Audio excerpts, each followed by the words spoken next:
गौरी, मैं मंडी में जाकर अनाज बेच के आता हूँ। कालू, पर तुम्हारा गधा तो तुम्हारी तरह आलसी ही है। तुम कब अनाज बेचने जाओगे और कब लौटोगे? गौरी, तुम घबराओ नहीं, आज मैं जल्दी घर लौट आऊंगा। तुम बस मेरे आने तक खिचड़ी तैयार रखना। कालू का गधा भी उसकी तरह बहुत आलसी था। सुन गधे, आज हमने मंडी में अनाज बेचकर जल्दी लौटना है। चल जल्दी से खड़ा हो जा। अपने गधे को समझाकर कालू उसके साथ मंडी की ओर निकल पड़ता है। पर गधा कालू की तरह बहुत आलसी था, इसलिए वो धीरे धीरे अपने कदम बढ़ा रहा था। हरामखोर, जल्दी चल, वरना मैं आज तेरी जान ले लूंगा। कालू अपने गधे की बहुत पिटाई करता था। तभी उसे रास्ते में रानू मिलती है। अरे रानू बहन, तुम आ भी गई इतनी जल्दी अनाज बेचकर। तुम्हारा गधा तो बहुत फुर्तीला है और मेरा गधा देखो, इतने आराम से चलता है कि मुझे कल तक पहुंचाएगा ये।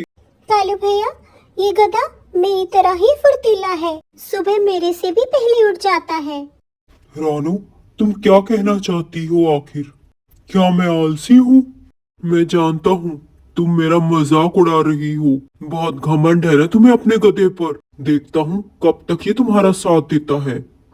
ठीक है कालू भैया, जैसा आप कहें। इतना कहकर रानू अपने गधे के साथ अपने घर की ओर लौट जाती है। वही रानू अपने गधे के साथ बहुत खुश थी। चल आलसी गधे, जल्दी चल, वरना गौरी आज भी मुझे खिचड़ी नहीं देगी। अगली सुबह कालू फिर देर से उठता है। गौरी, तुम्हें पता है कल चिड़ी मेरा मजाक उड़ा रही थी मेरे गधे को लेकर, इसलिए मैंने एक प्लान सोचा है। मैं आज अपने गधे को चिड़िया के गधे से बदल दूंगा।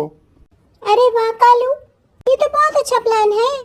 आज रात को ही इस प्लान को अंजाम देना, फिर हमारा गधा भी आलसी नहीं रहेगा।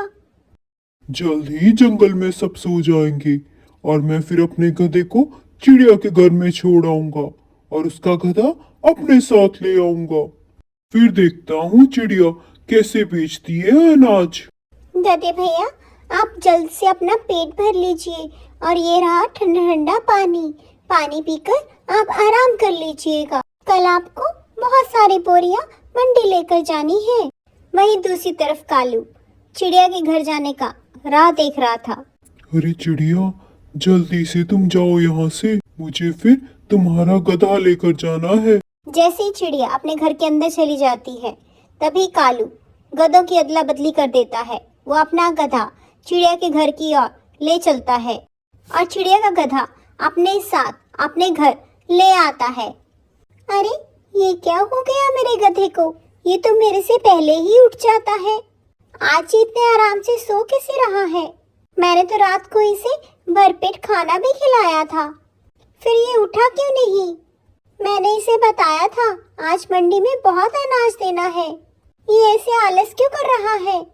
गधे भैया, उठे गधे भैया, हमने मंडी जाना है।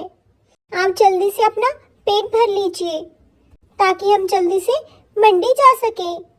कुछ ही देर में चिड़िया अपने गधे के साथ मंडी की ओर निकल पड़ती है, पर आज उसका गधा उसका साथ नहीं दे रहा था। वो धीरे धीरे अपने कदम बढ़ा रहा था। क्या हुआ गधे भैया, जल्दी चले, ऐसे तो शाम हो जाएगी। मुझे शाम से पहले घर लौटना है। पर उस गधे ने चिड़िया की एक ना सुनी। चिड़िया को लौटते हुए शाम हो गई। हे भगवान, क्या हो गया है मेरे गधे को? वहीं दूसरी तरफ कौवे का गधा जो उसने चिड़िया से चुराया था, कालू उसकी मदद से झट से मंडी में अनाज बेचकर घर लौट आया था। वाह गधे, तुमने तो मेरे 3 दिन का काम एक ही दिन में कर दिया। इसी खुशी में अगले 3 दिन तुम आराम करोगे। अब हम हफ्ते में 2 बार ही जाया करेंगे। इतना अच्छा गधा पाकर कालू बड़े सुकून से अपनी जिंदगी काट रहा था। वाह, मेरा मालिक कितना अच्छा है। मुझे अब ज्यादा काम करने की जरूरत ही नहीं पड़ती। हफ्ते के 6 दिन बड़े आराम के होते हैं अब मेरे।